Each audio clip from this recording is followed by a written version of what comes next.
Veamos ahora de forma general cómo es el algoritmo de vector distancia. Lo que se hace entonces es estimar el mínimo costo para ir de X a Y y lo que el nodo X mantiene es un vector distancia en el cual tenemos un nodo de sub x, y, donde y pertenece a n, donde n es el conjunto de todos los nodos de la red. Entonces, el nodo X, él lo que sabe muy bien es el costo de cada uno de sus vecinos B, es decir, que tiene digamos, un vector de costos o una función de costos que me dice cuánto me vale ir de X, es decir, él hasta el nodo B. Él mantiene entonces un vector distancia de sus vecinos de este tipo. Si este es el vector B y él sabe que para llegar a cualquiera de los nodos a través de B está dado por esta función. La idea entonces del algoritmo es que de cuando en cuando cada nodo envía su propio vector distancia o el estimado de su vector distancia a sus vecinos.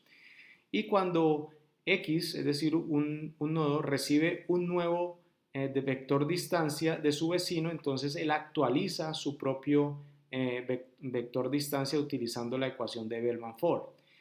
La ecuación de Bellman-Ford, recordemos que nos dice que para ir de X a Y, lo vamos a calcular a partir del mínimo de ir considerando un conjunto B de nodos.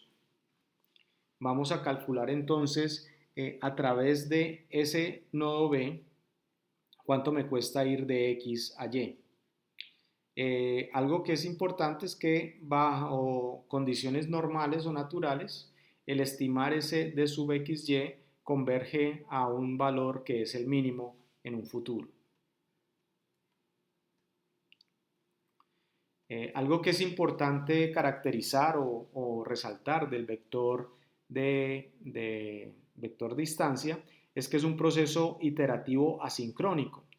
Iterativo porque vamos periódicamente ejecutando esa tarea de revisar y validar que todos mis datos sean mínimos para llegar a mi destino, y asincrónico porque cada nodo en la red lo ejecuta en su propio tiempo.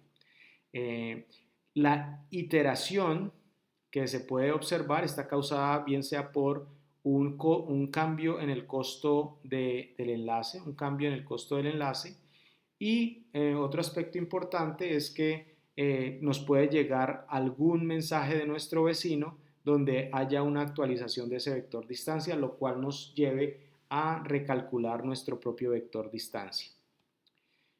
Además de decir que este algoritmo es iterativo y asincrónico, podemos decir que es distribuido, donde cada nodo notifica únicamente a sus vecinos cuando hay cambios en su vector distancia.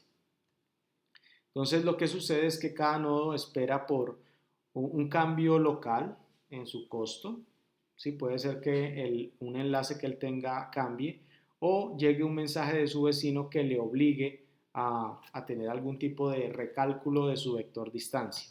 Entonces él recomputa ese estimado de vector distancia, y si ese vector distancia nos produce cualquier cambio, entonces debemos notificar a nuestros vecinos de una modificación en nuestro vector distancia.